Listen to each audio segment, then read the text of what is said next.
أعوذ بالله من الشيطان الرجيم بسم الله الرحمن الرحيم In the name of Allah, the entirely merciful, the especially merciful. إن الحمد لله نحمده ونستعينه ونستغفره ونعوذ بالله من شرور أنفسنا ومن سيئات أعمالنا من يهده الله فلا مضل له ومن يضلل فلا هادي له وأشهد أن لا إله إلا الله وحده لا شريك له وأشهد أن محمدا عبده ورسوله صلى الله عليه وعلى آله وأصحابه والتابعين وتابع التابعين ومن تبعهم بإحسان إلى يوم الدين. يا أيها الذين آمنوا اتقوا الله حق تقاته ولا تموتن إلا وأنتم مسلمون. يا أيها الناس اتقوا ربكم الذي خلقكم من نفس واحدة وخلق منها زوجها وبث منهما رجالا كثيرا ونساء واتقوا الله الذي تساءلون به والأرحام إن الله كان عليكم رقيبا.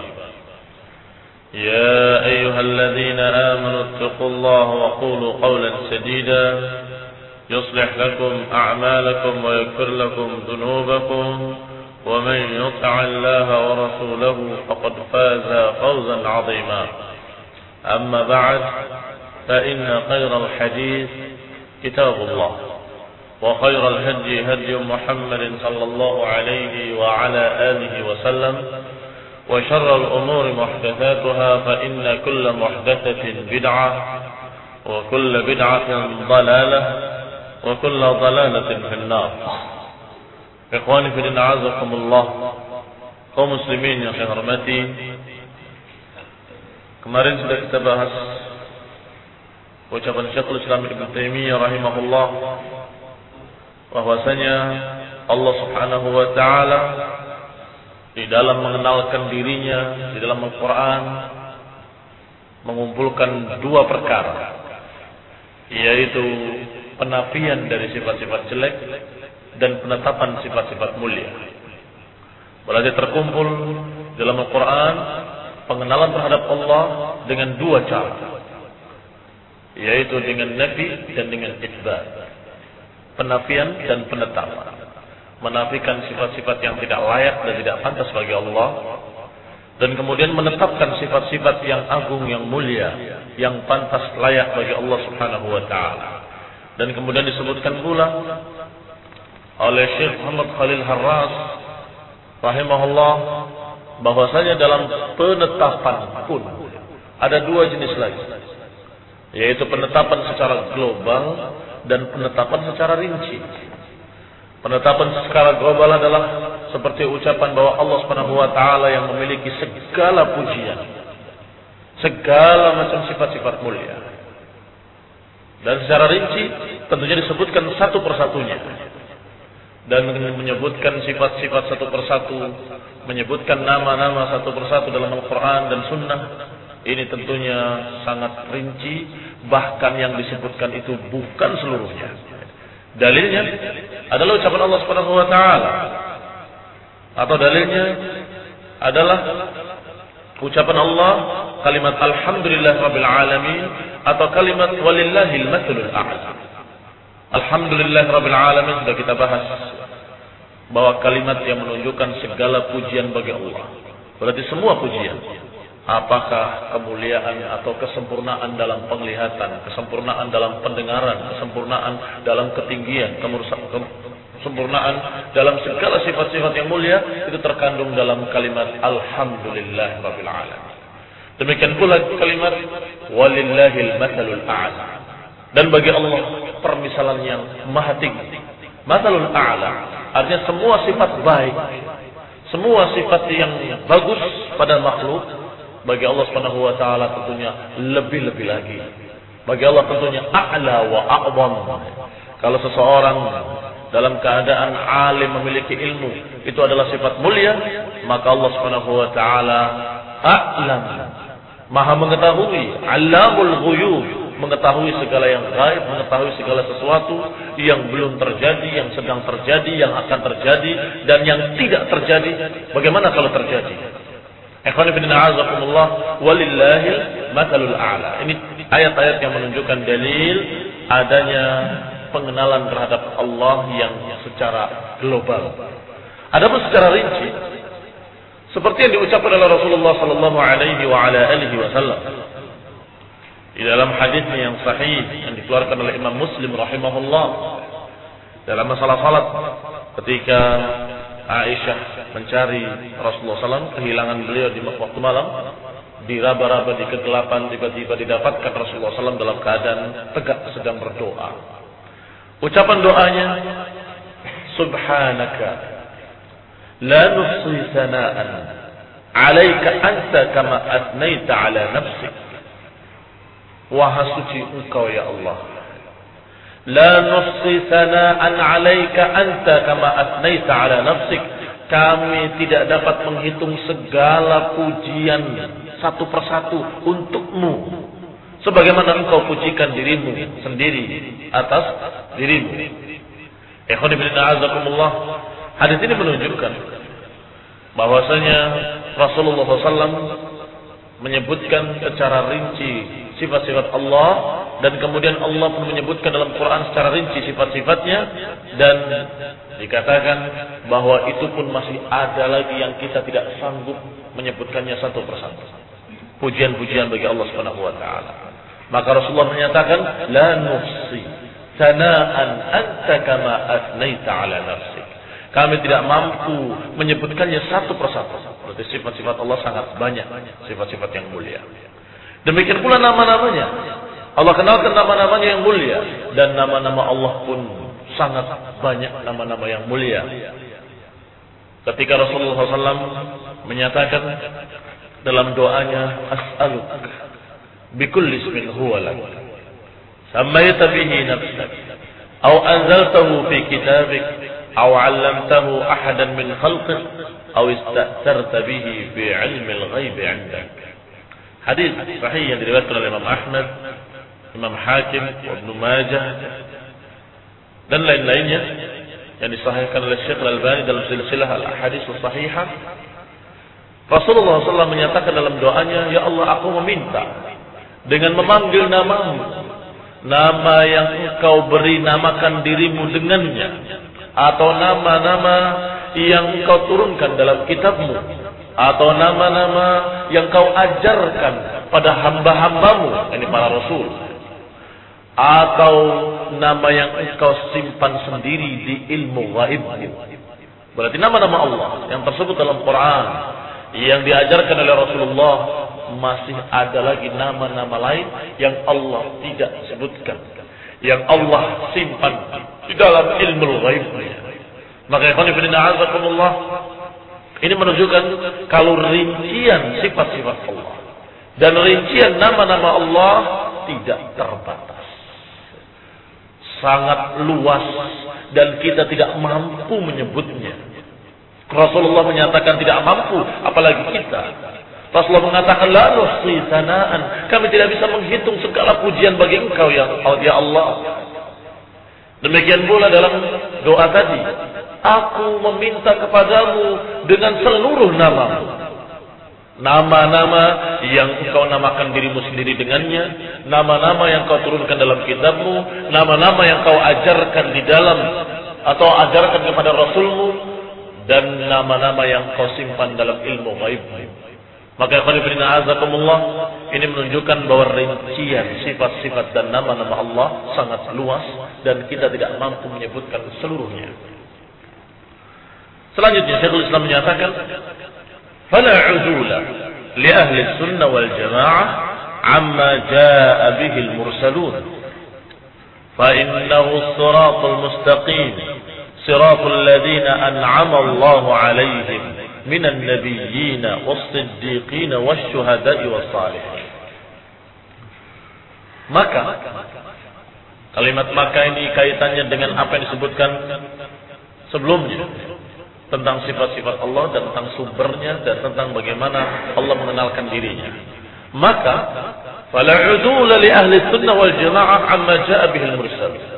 Maka ahli sunnah tidak mungkin menyeleweng atau menyimpang dari apa yang dibawa oleh para rasul.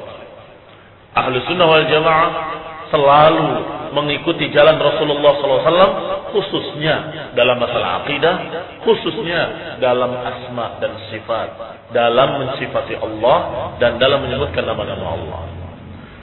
Fa innahu shiratal mustaqim, karena itulah memang jalan yang lurus, jalan yang memang merupakan jalan yang dijalani oleh para rasul, jalan yang merupakan jalannya orang-orang yang diberi nikmat oleh Allah Subhanahu wa taala, jalannya para nabi, jalannya para siddiqin, jalannya para syuhada dan jalannya orang-orang saleh.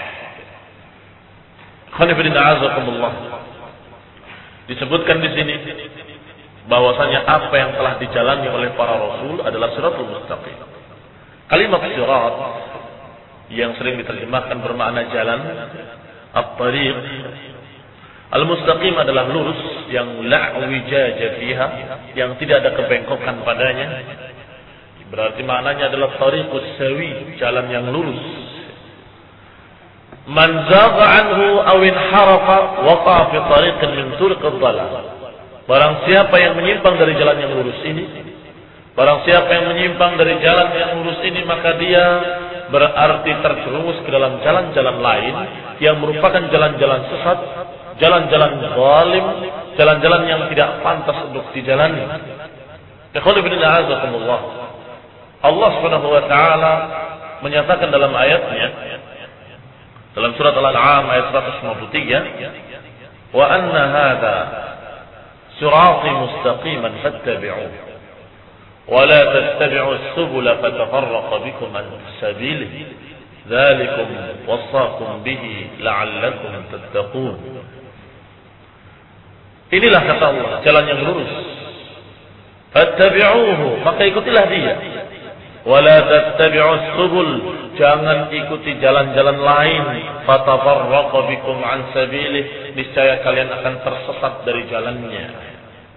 Maka yang namanya siratal mustaqim atau jalan yang lurus yang Allah katakan fattabi'uhu, ikutilah dia, adalah jalan yang pernah dilalui oleh para rasul. Karena dengan kepastian kita katakan rasul dan para rasul tidak ada yang sesat, kan begitu. Berarti dengan pasti bahwa para rasul berjalan di jalan yang lurus. Kalau terjadi perselisihan di antara kita, bahwa jalan yang lurus itu jalannya siapa? Jalan kamu, jalan saya, jalan mereka, atau jalannya aliran fulaniyah, aliran alamiyah? Bagaimana perselisihan yang akan bisa diselesaikan? Diselesaikan dengan kepastian. Harus kita sepakati dulu. Wahai kaum muslimin, siapakah yang pasti dalam keadaan berjalan di atas jalan yang lurus? Niscaya kalau mereka kaum muslimin masih memiliki iman, akan menjawab Rasul. Oh, yang pasti berjalan di jalan yang lurus adalah Rasulullah. Baik, kalau kita sudah sepakati bahwa manusia yang pasti berjalan di atas jalan yang lurus adalah para rasul, dan rasul kita adalah Nabi Muhammad sallallahu alaihi wasallam, berarti kita bisa definisikan jalan yang lurus adalah jalannya Rasulullah sallallahu alaihi wasallam. Berarti ketika kita ingin mencari jalan yang lurus, maka kita berarti mempelajari jalan Rasulullah, mempelajari jalan-jalan sunnah yang diajarkan oleh Rasulullah sallallahu alaihi wasallam. Maka siratal mustaqim adalah jalan yang dikatakan sebagai jalan tengah. Karena disebutkan jalannya jalan yang lurus, yang kalau menyimpang ke kanan sesat, menyimpang ke kiri sesat. Berarti jalannya Rasul alaihi salatu wassalam adalah jalan yang tengah, yang tidak melampaui batas dan tidak menyimpang ke kanan atau ke kiri. Al-wasat al-waqi' baina tarafai al-ifrat wa tafrid.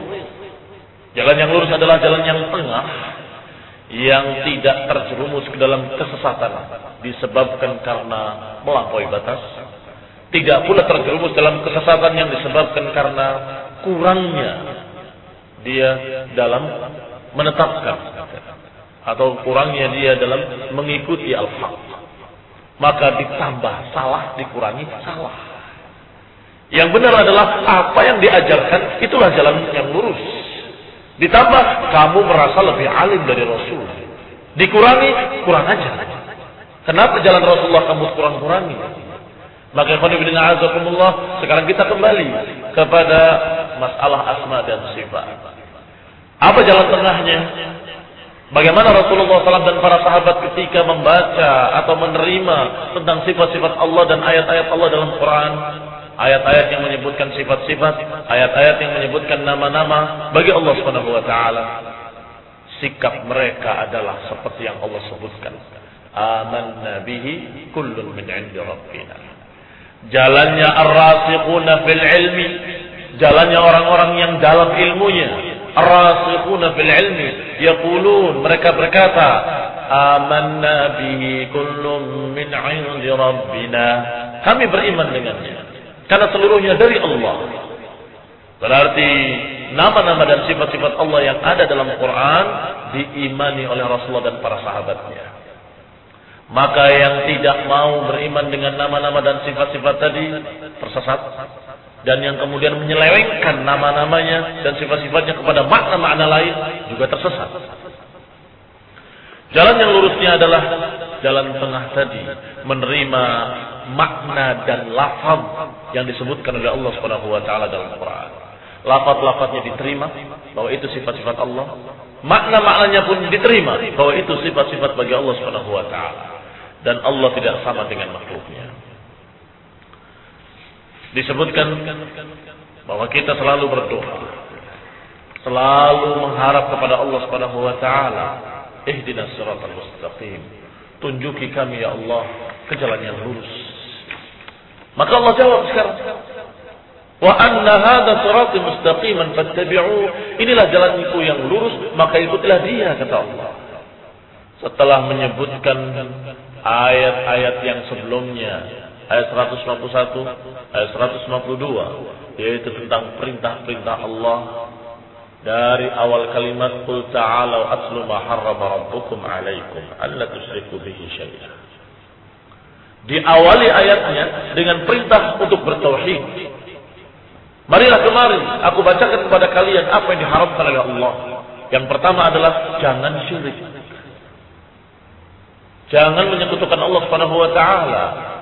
Bertauhidlah, mengesahkan Allah. Maka termasuk tauhid dan mengesahkan Allah adalah mengimani bahwa Allah memiliki sifat-sifat yang mulia, nama-nama yang mulia yang tidak sama dengan makhluknya. Karena kalau meyakini ada yang sama dengan makhluknya, atau meyakini ada makhluk yang sama dengan Allah, berarti syirik. Berarti menyatakan adanya selain Allah yang sama dengan Allah Subhanahu wa taala. Maka Allah, termasuk tauhid adalah mengesahkan Allah dalam nama-namanya dan sifat-sifatnya. Dan diakhiri ayatnya dengan kalimat wa anna hadza sirati mustaqiman fattabi'u. Kalau dikumpulkan dari 3 ayat ini, 151, 152 dan 153 dari surat Al-An'am, maka kita akan dapati 10 perintah Allah yang dikatakan dengan wasaya al-ashr, wasiat yang ke-10. Kenapa disebut wasiat yang ke-10? Karena diakhiri selalu dengan kalimat wasakum. Diakhirinya 3 ayat tadi selalu dengan kalimat dzalikum wasakum bihi, dzalikum wasakum bihi, dzalikum wasakum bihi. Diawali dengan kalimat dzalikum wasakum bihi la'allakum taqilun. Yang kedua, dzalikum wasakum bihi. Demikian kami wasiatkan kepada kalian, la'allakum tadhakkarun, agar kalian ingat. Yang ketiga, demikianlah kami wasiatkan kepada kalian, la'allakum tattaqun.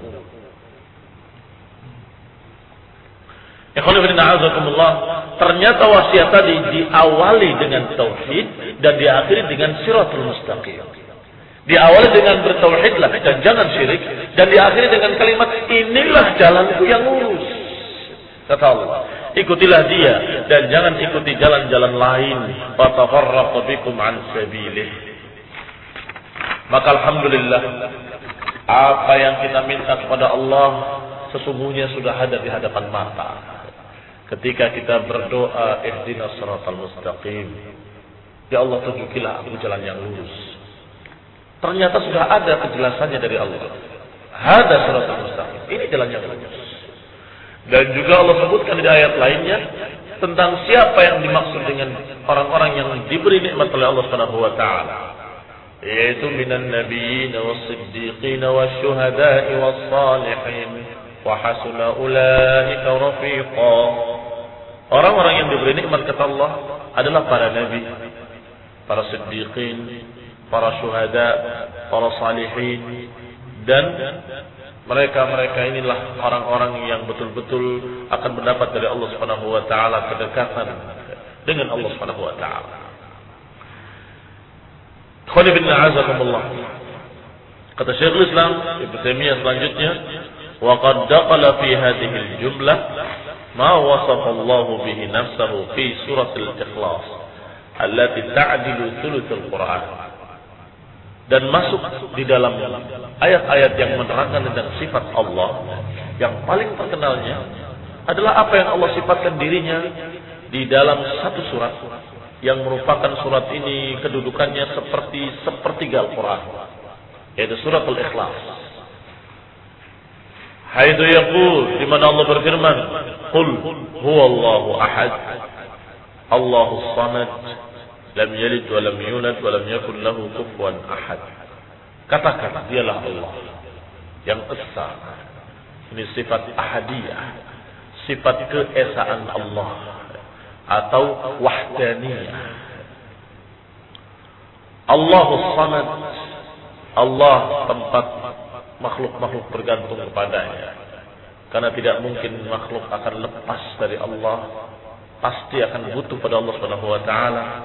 Maka dikatakan Allahus samad. Ini sifat samadiyah bagi Allah Subhanahu wa taala. Lam yalid wa lam yulad. Sekarang masuk kepada pengenalan dengan nafi, dengan peniadaan. Allah tidak beranak dan tidak diperanakan.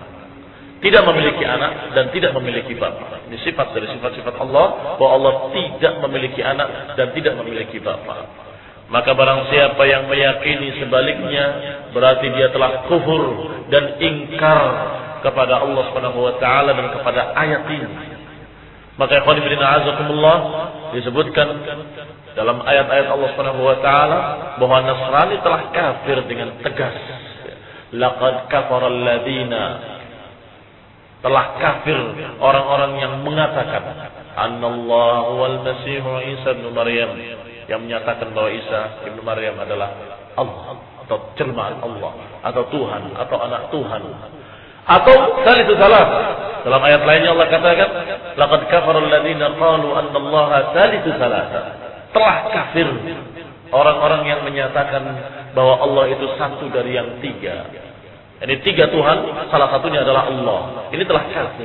Allah katakan laqad kafara. Laqad, lamnya lamut taukid,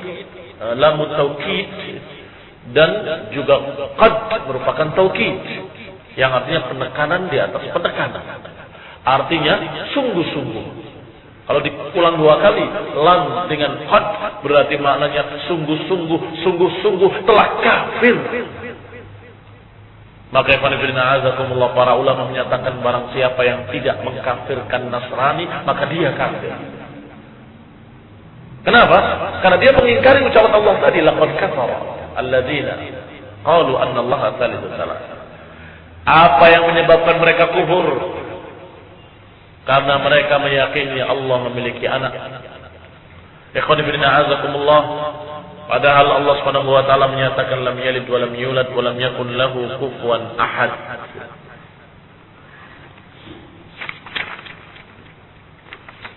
Demikian ikhwan fillah azakumullah. apa yang bisa kita sampaikan. Assalamualaikum warahmatullahi wabarakatuh. Subhanakallahumma hamdik asyhadu an la ilaha illa anta astaghfiruka wa atubu ilaik. Wassalamualaikum warahmatullahi wabarakatuh.